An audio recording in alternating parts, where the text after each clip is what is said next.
Caríssimo irmão, caríssima irmã, paz e bem.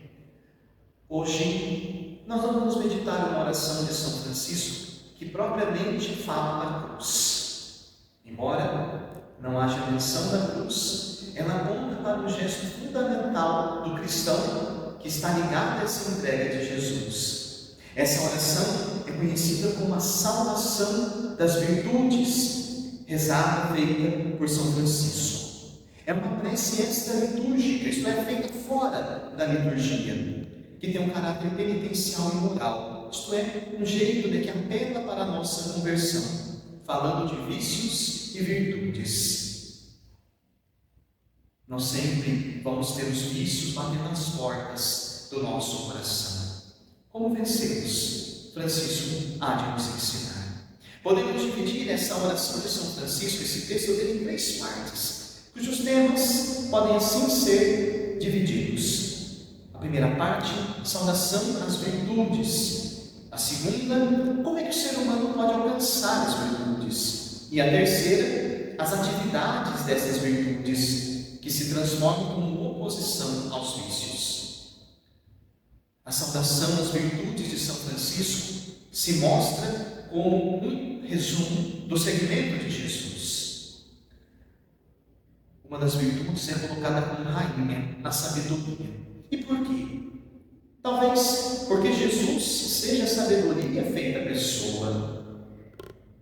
Mas essa sabedoria não está sozinha. São Francisco apresenta sempre uma virtude irmã que guarda a primeira virtude mencionada. No caso da sabedoria, a simplicidade. Porque a simplicidade desmascara a falsa sabedoria. Ela exclui toda a vaidade e vanglória. Torna capaz de resistir ao ataque do mal, ao ataque de Satanás, aquele que é soberbo por excelência, aquele que quis tomar o lugar de Deus. Vejam bem, irmãos, sem a simplicidade, a sabedoria se torna orgulho, se torna uma ciência que incha, eu sei mais do que outra pessoa. Não, nós não sabemos, não. Que nós vamos saber a vida toda será tão pequeno como uma gota de água no oceano, que o orgulho jamais tome o nosso coração. Por isso, a simplicidade, a pobreza e a humildade. A pobreza é não expropriar-se, isto é, não ter nada de próprio, um espírito que não quer dominar, que não quer ter posse das coisas. Faz uso, mas sem dizer eu sou dono de tudo isso. Afinal, tudo passa. Diz o livro do Eclesiastes, vaidade das vaidades, tudo é vaidade, isto é, tudo é fumaça. Se a gente tenta pegar a fumaça, quando a gente solta o que tem, nada. É o que acontece quando nós nos apegamos às coisas, às pessoas. No final, não vai sobrar nada. O que vai sobrar é a nossa opção fundamental por Jesus. Ou eu amo, ou eu o entrego, ou eu terei feito na minha vida um caminho que foi percorrido, mas não alcançou a sua plenitude. Mas o encontro com Jesus pode nos levar a essa plenitude. A pobreza não é simplesmente um gesto de não ter, mas viver sem próprio, não dominar sobre as coisas, porque só o Senhor é a verdadeira riqueza, só o Senhor é Senhor de todas as coisas. E afinal, diante de Deus, o ser humano não possui nada. Porque para Francisco, só Deus é o verdadeiro bem. Se fazemos o bem, é porque nós estamos inspirados por Ele. Se fazemos o mal, isso é nosso, o pecado, porque nós rejeitamos a inspiração de Deus em nosso coração. Por fim, a caridade e a obediência. 2 irmãs juntas, a caridade e a obediência. A obediência surge da caridade. Sem obediência, ou melhor, a obediência sem o amor não é virtude. É simples servilismo. Faço porque tenho que fazer. Faço porque tenho uma lei exterior. Mas e se não tivesse? Nós faríamos mesmo assim? Se fosse pelo compromisso do amor, com certeza o faríamos. O amor para Francisco é critério de comportamento.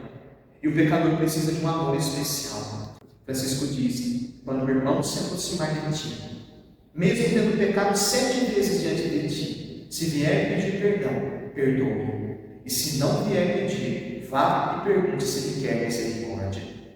Francisco assim mostra que o ápice do amor é o amor aos irmãos e o amor mais ainda aos inimigos, o qual só se alcança com a graça de Deus. que pressupõe a renúncia de si mesmo. E aí nós ligamos com a cruz. A cruz é um gesto de amor que leva-nos à renúncia. Vem primeiro a renúncia? Não. A renúncia sem o amor faz a nossa vida ficar dura demais e nós vamos desistir. Mas quando o amor move a nossa vida, quase como naturalmente, nós vamos aprendendo a fazer as nossas renúncias.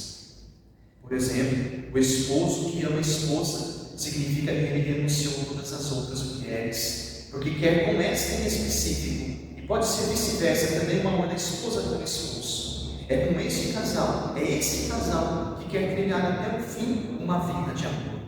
Quando alguém faz a opção pela vida religiosa, morre para as outras opções. Nós não podemos suportar tudo. Nós estamos num mundo que quer segurar tudo. As ansiedades só vão tender a crescer. As opções e dedicar a elas. Aí está a verdadeira liberdade do ser humano. Francisco de Assis, deixando então de lado a postura hostil, de confronto, transforma, por exemplo, o comportamento do lobo de Rúbio. Francisco vai ensinar assim a viver a obediência. Obediência que não é baixar a cabeça diante de tudo, mas um espírito que busca ouvir a voz de Deus em tudo o que acontece. Uma obediência que leva à disposição a servir. É uma entrega confiante a Deus que leva à reconciliação. Francisco nos ensina a quebrar o mal pela raiz. Contra certos vícios, virtudes específicas, Francisco nos ensina o caminho de conversão. O melhor modo de nós vencermos os nossos vícios é buscarmos uma vida de virtude, uma vida conduzida pelo Espírito de Deus, uma vida que é capaz de dizer não ao mal e sim ao Espírito de Deus que quer nos transformar. Que Deus nos ajude a construir esse coração virtuoso, esse coração movido pelo Espírito, como foi movido o coração de São Francisco para Deus. Que a vida de Francisco nos ensine que as renúncias brotam do amor, que o gesto de querer entregar a vida por um projeto, por alguém, por um trabalho, porque só a partir do amor que as nossas renúncias se tornam virtuosas, só a partir do amor que a nossa vida se transforma em frutos, que o não passa a ser motivado por um sim. Por que não as outras coisas?